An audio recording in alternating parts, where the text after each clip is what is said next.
Yazlarınızı İstanbul'un kalbinde, yeşillikler içerisindeki sitenizde ve havuz başında geçirmenin nasıl mümkün olacağını size şimdi gösteriyor olacağım.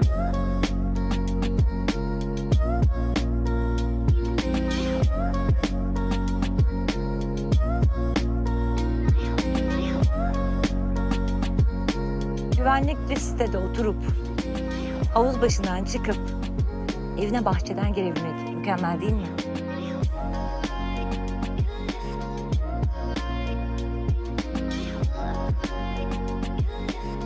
Bu evin yeni sahibi siz olmak istemez misiniz? Hadi bize ulaşın.